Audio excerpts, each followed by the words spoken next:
Okay, so good morning. Welcome to this webinar this morning on how to create and implement a vulnerability strategy. So a little bit of housekeeping. If you can pop yourselves on mute, that would be great, just so that it can stop any external noises whilst I'm just sharing my slides and doing my presentation. If you'd like to ask questions, pop those into the chat box and then I will answer as many questions as I can at the end. How this next hour is going to be planned is I plan to talk for about 40 minutes, taking you through all of the 6 different elements that you need to consider to create your vulnerability strategy.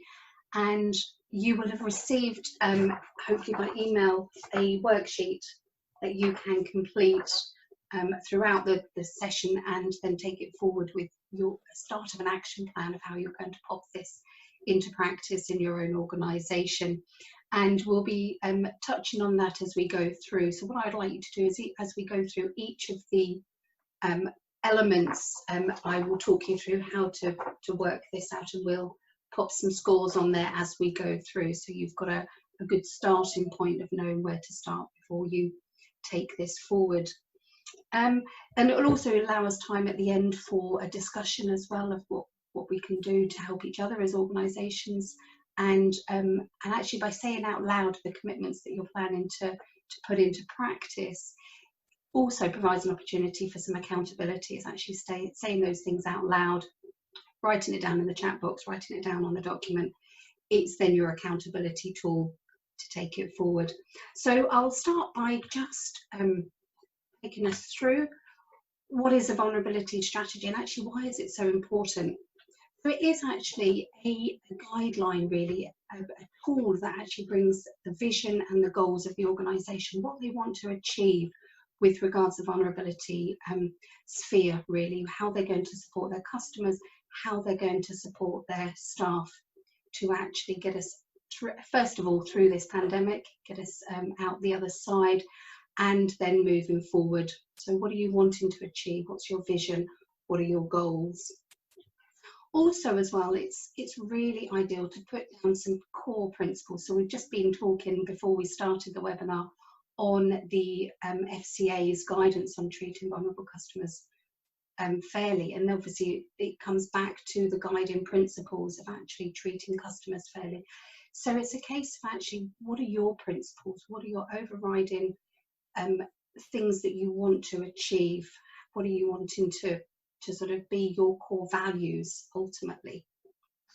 And also as well, your vulnerability strategy is a clear roadmap of all the actions and the decisions that you're going to be taking. It's going to guide you in making those key business decisions, all the actions that need to be taken place. It's going to be your time frame and what you're expecting your team, your staff, and even your customers, actually, what do you need them to do to actually move this whole vulnerability strategy forward to support everyone that's involved within the organisation.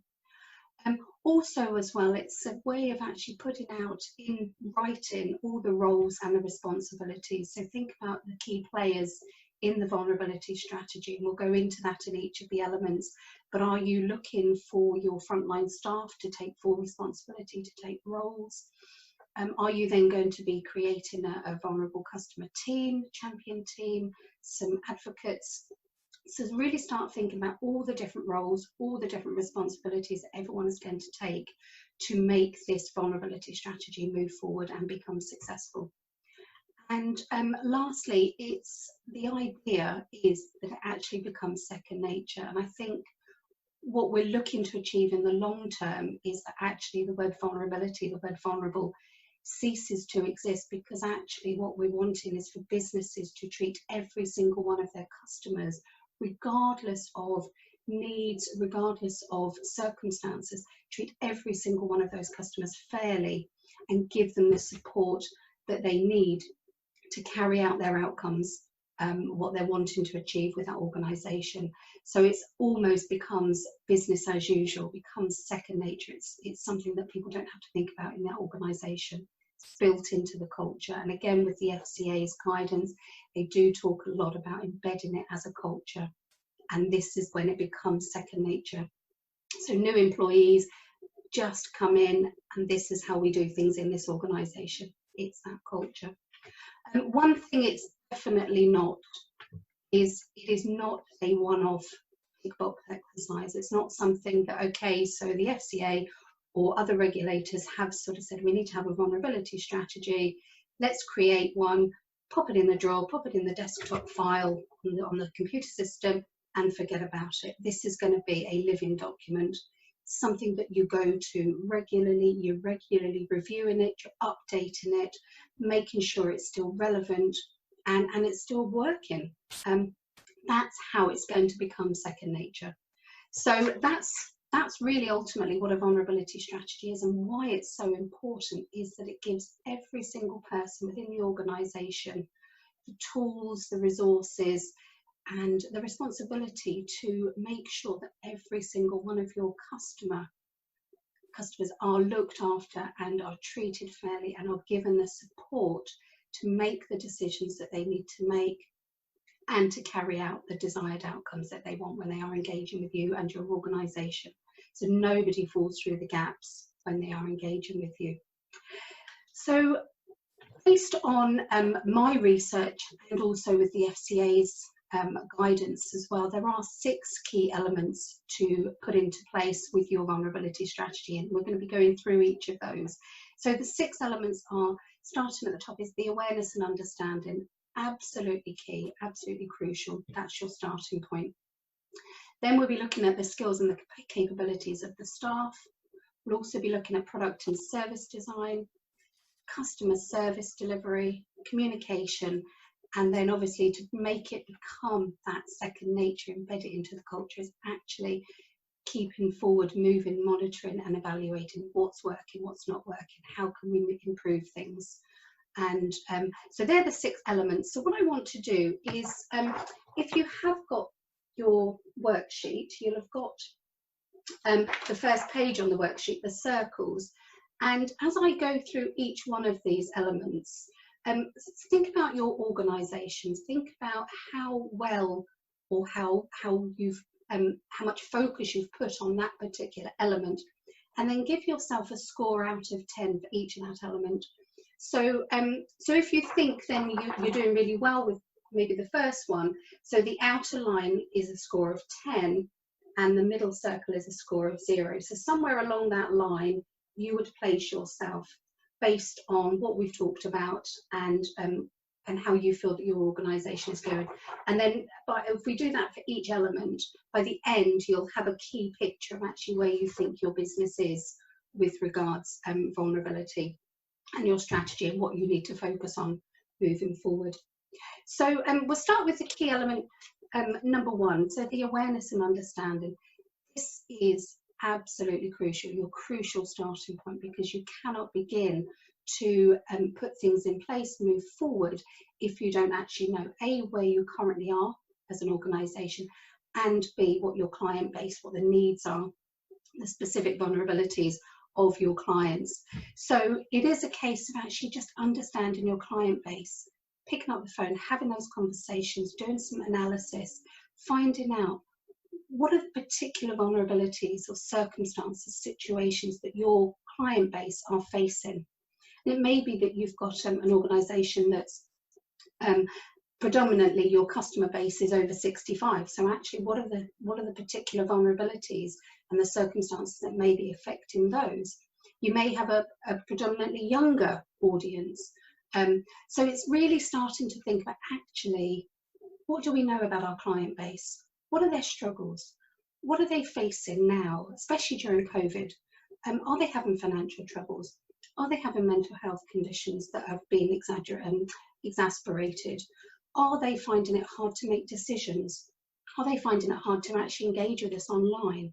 All of these different scenarios, really start to analyse your client base.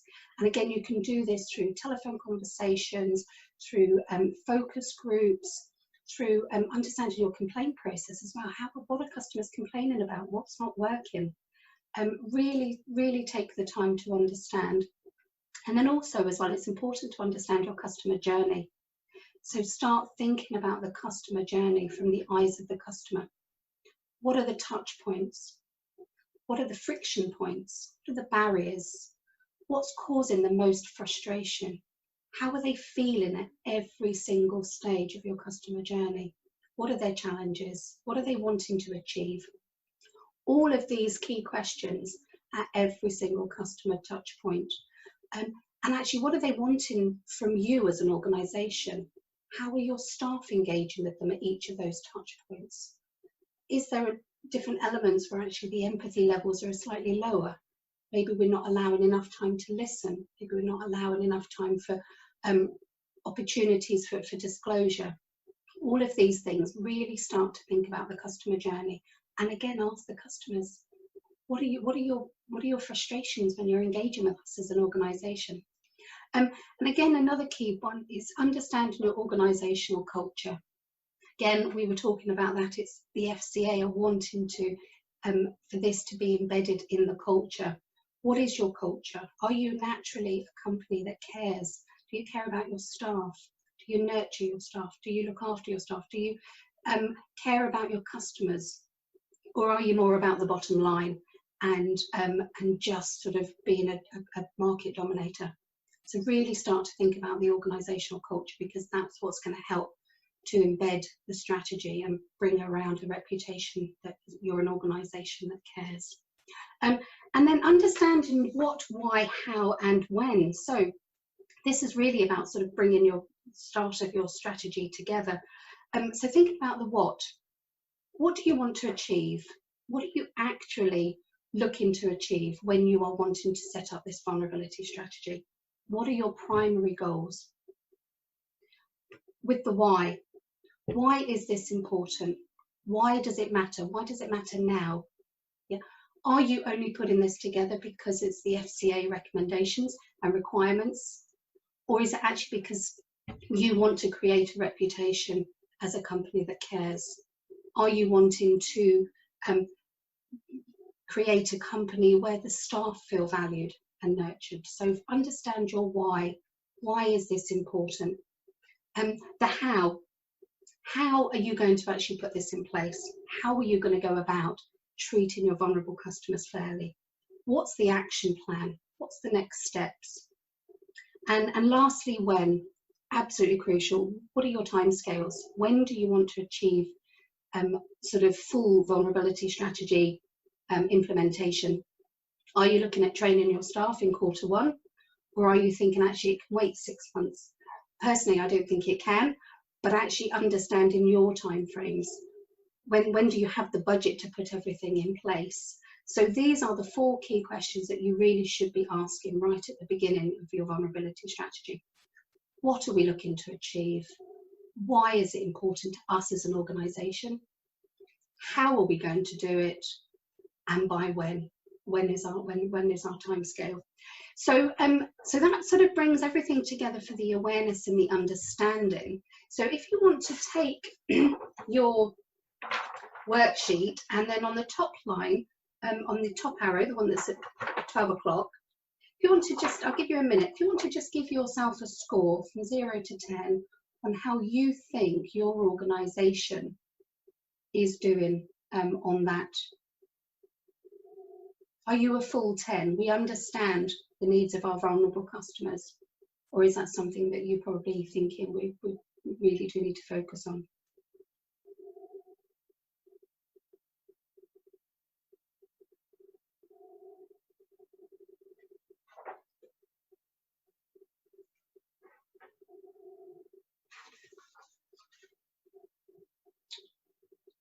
Okay, so moving on to the next element, which is the skills and capabilities of staff. I think after we've sort of really looked at understanding, I think the staff is absolutely the next key element. It's absolutely crucial. It's actually giving the skills and the capabilities to your staff. So it is about maybe creating and implementing a skills audit. So an employee questionnaire, going around actually identifying and recognising what are the current skills, the competence and the confidence. And I've separated those up because actually those 3 are quite important, because actually you can send staff on training courses and you can give them the skills, But actually it's important to really analyse their full competency on those skills. How are they embedding it into their roles? Have they really taken on board everything that all the skills that have been given to them?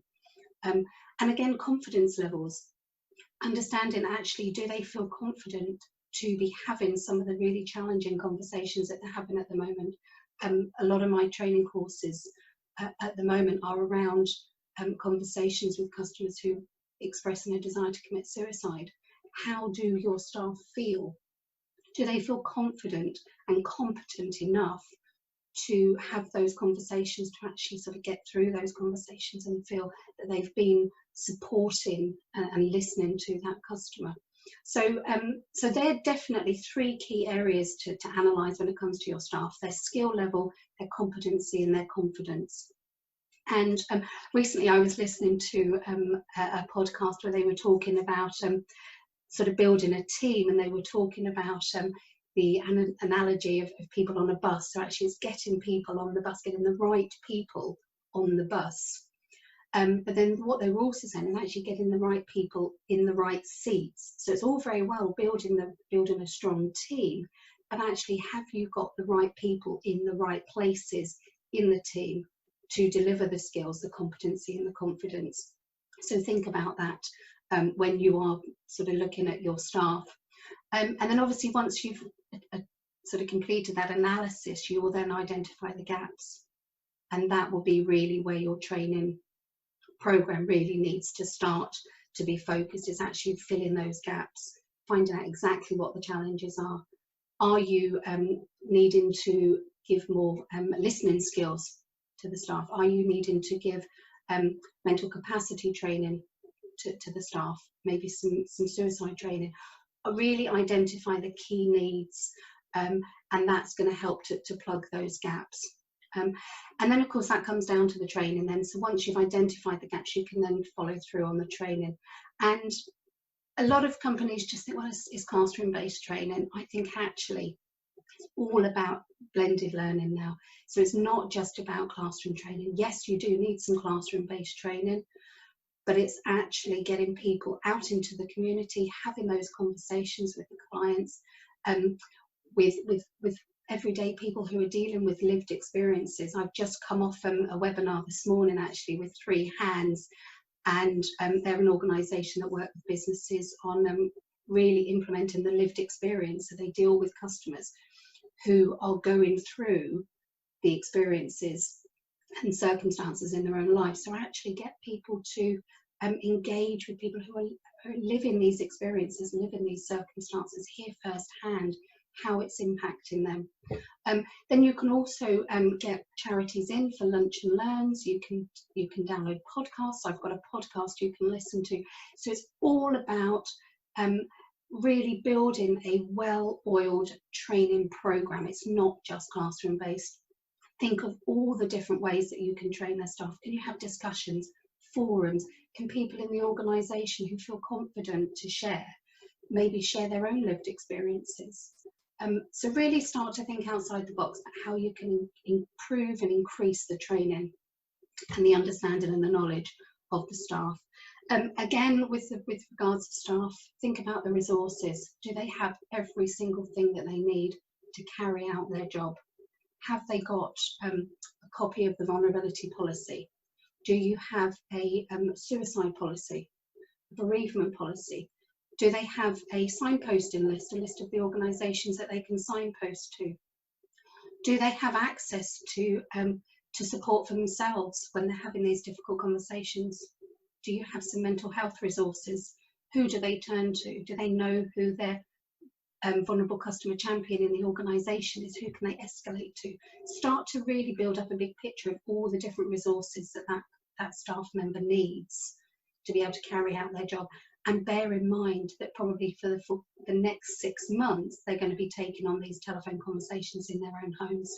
So really start to think about how these resources can be sort of with them almost immediately. So obviously now they're losing their support network of people next door to them, sat next door to them. Where is it that they can find it quickly on the system? Are these resources at hand? these organisations. And then with regards considerations, it's really, really important, as I just said, that these staff members are having challenging conversations in their own home. They're also going to be needing some emotional and some practical support, but also as well really consider how the whole situation with COVID is actually impacting them. What are their challenges? What are they having to deal with? Are they having to work around homeschooling? Sort of, I know that maybe we're looking at some schools closed, and I know that some schools and classes have closed when there's been outbreaks of cases. So, you know, are they now taking on caring responsibilities? How is their mental health? Has their partner lost their job? Think about all the different scenarios that actually your staff could be going through. So they're my sort of key points on this element, skills and capabilities of staff. So again, on your worksheet, consider the score out of 10 for your organisation on skills and capabilities of staff. So on a scale of 0 to 10, our staff have the skills and capabilities to serve vulnerable customers. So give yourself a score out of 10 for that section.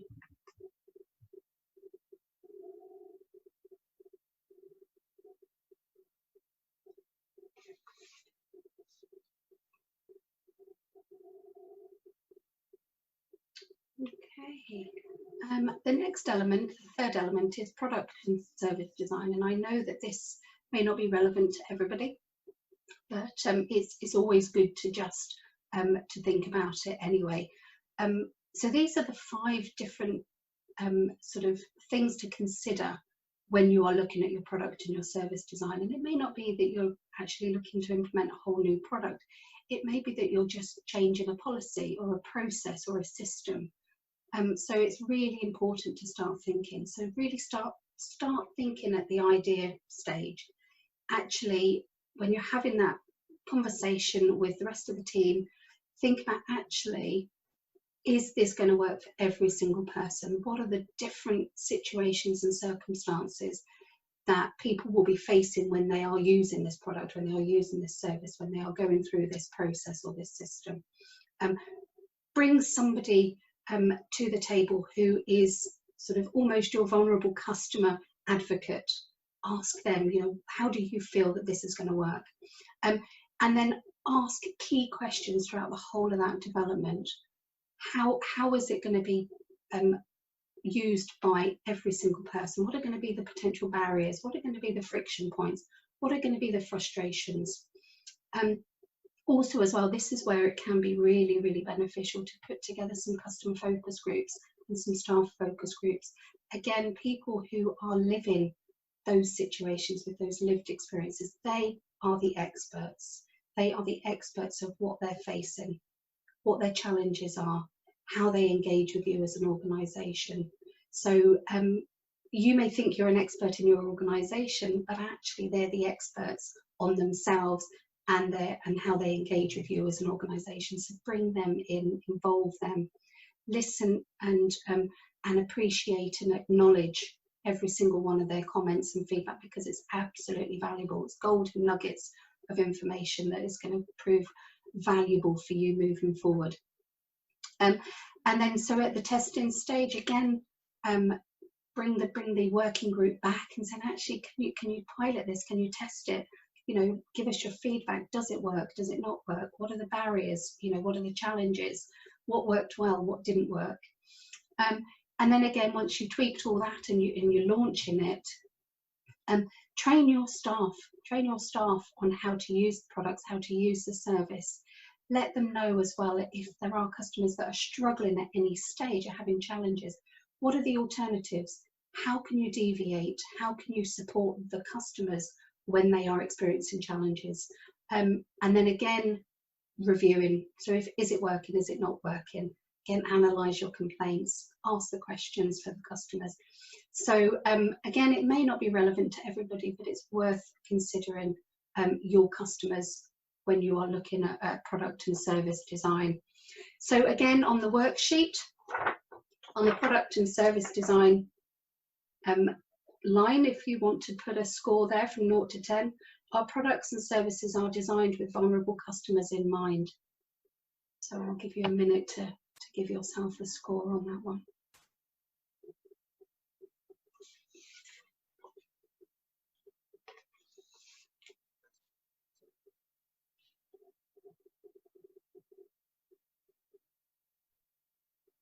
Okay. Element number 4 is customer service. So these are the key points I wanted to bring up within the customer service. So we'll start with the systems, and this is definitely something that came up in the FCA guidance, is creating a system, a policy of just tell us once. And I think this is absolutely crucial, and this is sometimes where a lot of organisations fall down, because they have multiple systems, multiple processes and resources. So actually, when a customer does disclose information, sometimes it doesn't always get across every single one of the systems. So actually, another department may send out a letter to a client who's deceased, and actually that causes additional frustration and upset to the loved ones left behind. So think about actually the gaps in your systems. Where are things going wrong? Where are people being dropped from, really? Where are there gaps in actually the systems, getting all the systems in line, working together. And again, sort of how many systems do you have? What are they needed for? Do they talk to each other? Processes. Again, it's sort of really having clear communicated processes throughout the whole organisation. Processes that can be adaptable and flexible, allowing staff to deviate from the norm, letting staff know when they can actually come off script. Ideally, absolutely scrap scripts anyway, but really do think about actually where are the key points that actually staff members can come away from the norm and offer additional support. Can they change a process? Can they change a communication channel? Can they just deviate just for that one time to help that customer with what they're looking to achieve? With regards to your staff, proactively highlight support that is available. Sometimes a lot of staff don't know what support there is available for customers, and it's really, really important that staff are kept up to date, letting them know actually, yeah, we do have that that information in braille or audio or an infographic. Yes, we can actually communicate with the customer through email or text message. You know, it's all very well having these alternatives, but actually if the staff don't know, they're not going to be able to support. And again, have the conversation with the customers, actually speak with the staff, speak to them and say, actually, what do you need from us? What do you need from us to help you have the conversation with your customers? How do you feel? How do you feel this is working? What resources do you need? So the next one is disclosure. The key thing here is to create as many opportunities as possible for customers to share relevant information with you.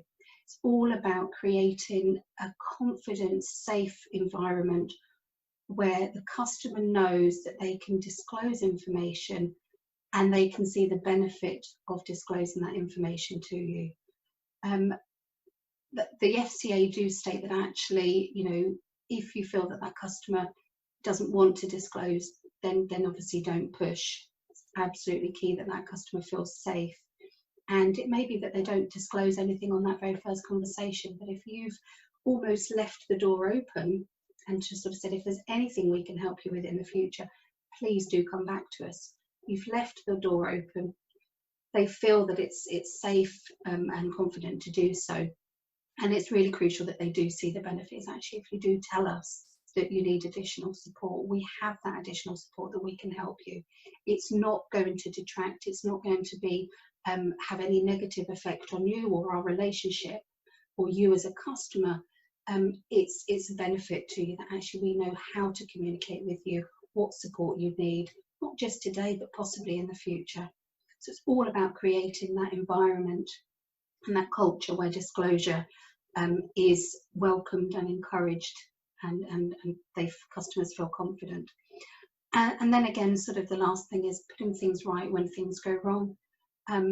There are going to be times when you don't always get it right, but it's actually how you tackle that complaint, how you tackle that concern or that issue or that problem. It's being open, it's being honest. Sometimes just put your hands up and say, yeah, we got it wrong. We're sorry, we got it wrong. But just making it as quick and as easy as possible to put things right. Don't make the customer go through hoops to fill in a full 7-page complaint process document if they have a complaint. Actually, just let us know. Telephone us, drop us an email, fill in a little web chat form if things haven't gone right, and then sort of really listening to what you can do to make it put things right. Absolutely crucial. So they're the 5 key points on the customer service element. So again, going back to your worksheet on the customer service element, from 0 to 10, give yourself a score. We have the processes and resources to serve vulnerable customers. So I'll give you a minute to complete that.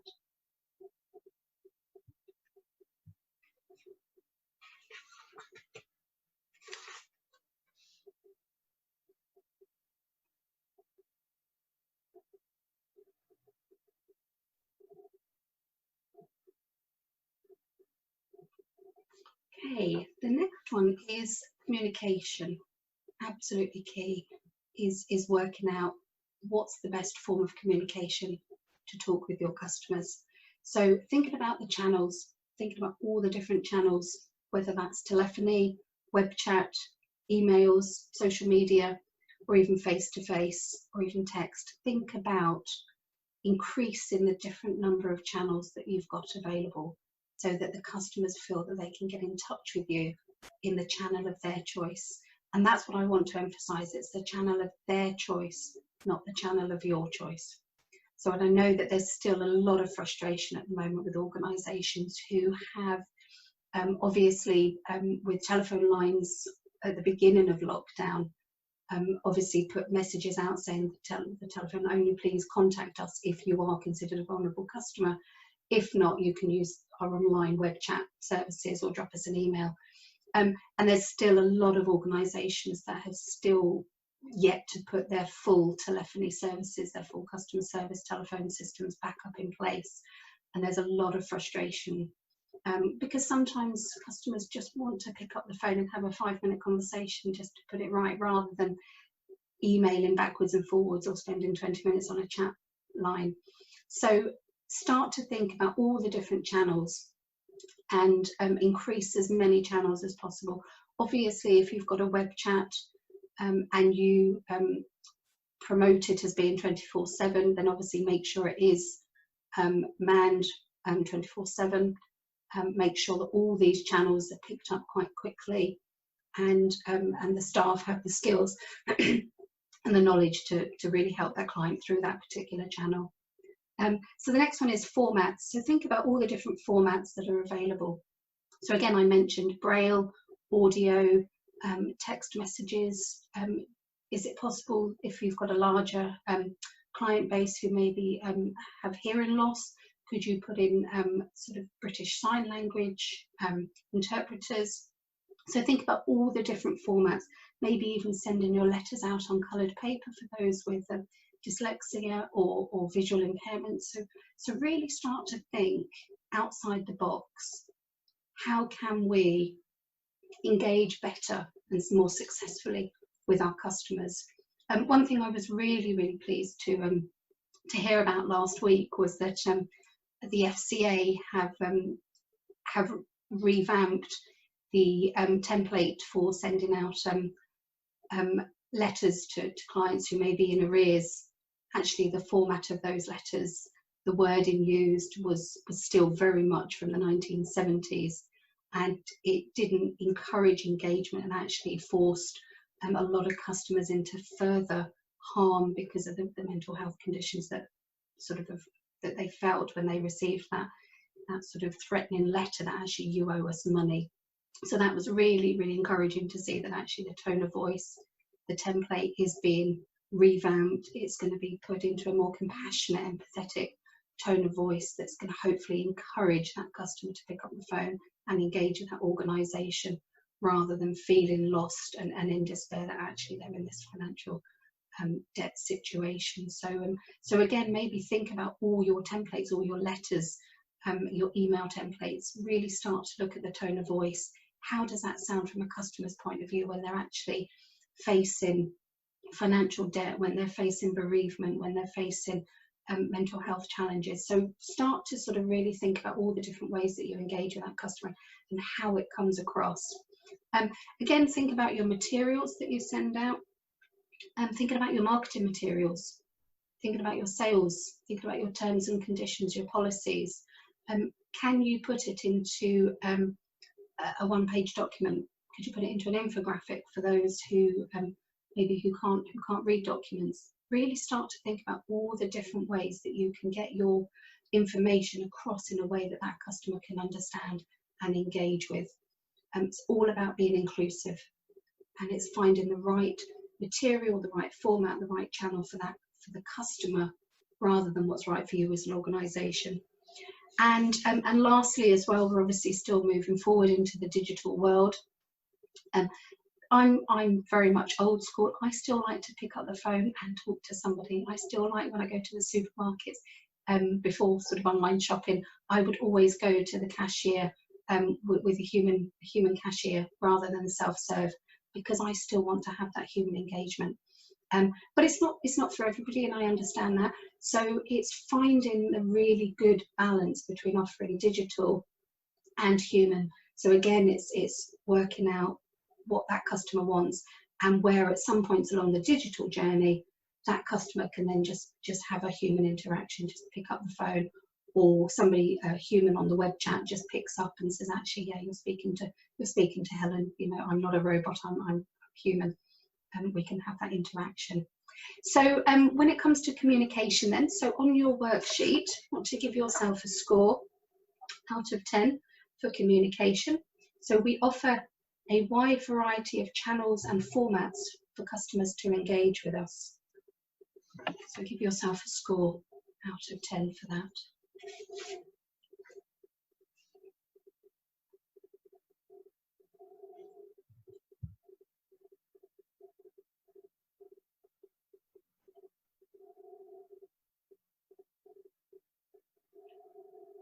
Brilliant. And then the last element is actually, again, I mean, they're all equally as important, but this is long-term importance, this one, because actually, again, it's coming back to, it's not just a tick box exercise. Vulnerability, life circumstances, they're always going to be here. People will always be facing challenging situations, and it's really, really important that your organisation puts things in place to not just think about the here and now, but actually what's going to help your customers long term. And of course, that's obviously all going to be best for your business sustainability as well. If you are seen to be the company that cares, then you have got a better chance of sustainability long term as well. So when it comes to monitoring and evaluation, really start to think about actually what are you measuring? Are you measuring sort of satisfaction? Are you measuring the amount of customer calls that your staff take, or are you actually measuring the quality of those calls, how that customer feels when they've finished that telephone conversation? More about the empathy and the how that customer is helped and supported and felt by the end of that call, rather than actually just having so many calls per day. So really start to think about your KPIs, think about what you're measuring. Are you measuring complaints? And sort of really start to think, actually, maybe we need to be measuring something different. And then obviously analysing those measurements as well. It's really starting to think about analysing those. What can be improved? Are we measuring the right information? Maybe you need to do an analysis of your measurements now. Think, actually, maybe we're not getting the right data that we need to be putting our vulnerability strategy in place, so maybe we need to be changing the data. Getting that feedback again. One point that came up on the webinar this morning with the lived experience is they had to two panelists on there who were sharing their personal lived experiences, and they've been helping organisations to improve their services based on their lived experiences. And what they were saying is it was great to be invited to a focus meeting and have the initial conversation with them, but actually then to not ever hear from that organisation ever again. They have no idea what was implemented because of the information that they shared. So it may be that you don't have anything to feed back to that that person, that the customer that's shared that information with you. Maybe you haven't got any information for 6 months, but actually just then going back to that customer, getting them back into a focus group and just as, actually, do you know what, we listened and this is what we've taken on board from that, because it helps them to feel that actually what they said was valuable and it's helped.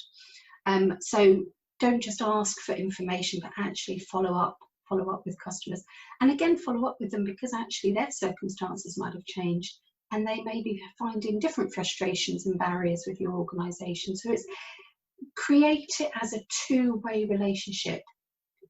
You are both experts. You are an expert of your organisation, they are an expert of their lived experience. So get the experts in the room together and build that relationship, because that's the way that's the only way it's going to move forward, is by having that feedback. And again, have the feedback from the staff as well.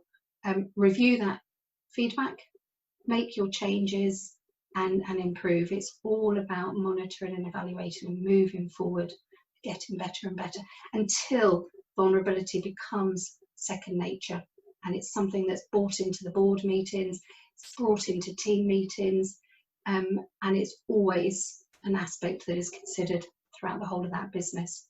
So, so for the last line on your worksheet, if you want to give yourself a score out of 10 for monitoring and evaluation, we are monitoring and evaluating our treatment of vulnerable customers. And so if you've given yourself a score on the platform, it may look, it won't be a complete circle, I'm sure, but it may look something like that. But this is ultimately your starting point, because you can see at a glance exactly what you think is working well and actually what's maybe is going to be your key focus moving forward. So I'm just going to open up the room now. If I stop sharing, has everyone got any questions on what we've covered so far? That's great. So some great discussions there. So thank you very much. So just really bringing the session to a close. Really, what's next? So hopefully then you've got a good starting point. You know exactly where you're currently at and which are your strengths, strong elements, and which are your probably weaker elements. So the next thing you need to do is actually to take action. This is absolutely crucial. So over the next 2 pages of your worksheet is actually a chance to sort of really stop and think, actually, what actions have we already taken? What is working well? What have we actually put in place? And you've got sections there where you can put that for each of the 6 elements.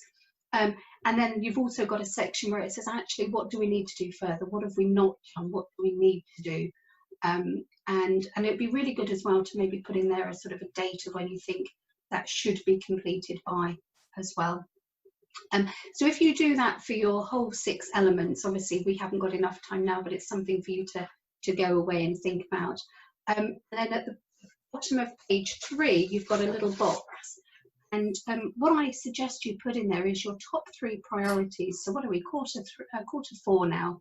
So what top 3 priorities do you want to achieve and put in place by the end of 2020? So really stop and think. This is probably going to be your starting point of what you can do now. Take your top 3 priorities and work out a time frame, work out an action plan of how you're going to put those in place by the end of the year. And then obviously we don't know when the FCA guidance is going to come out, but what we do know is that there is no implementation periods once it's out. If you're in the financial industry, then once that guidance is published, it is fully in effect. And that's really when the FCA will be looking at organisations to be really treating vulnerable customers fairly. So I hope that you've enjoyed this whistle-stop tour of creating a vulnerability strategy, and it's great that you've had some questions, so thank you for those.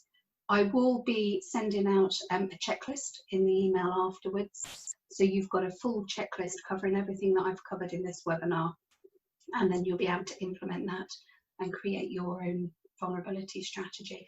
And obviously, if you've got any questions, any concerns, any points that you want to discuss or need any advice, then you do know where to come. I'm more than happy to help in any way I can. It's not just training I provide. I do provide consultancy and support with putting all of this in place with you. So thank you so much for your time this morning. I wish you the best of the rest of the day, and I'll be in touch with your checklist and to see how you're getting on. And again, sort of, if you want, you can send me your 3 priorities that you want to achieve by the end of the year.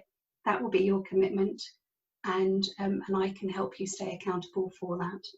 So thank you ever so much for joining me today, and take care.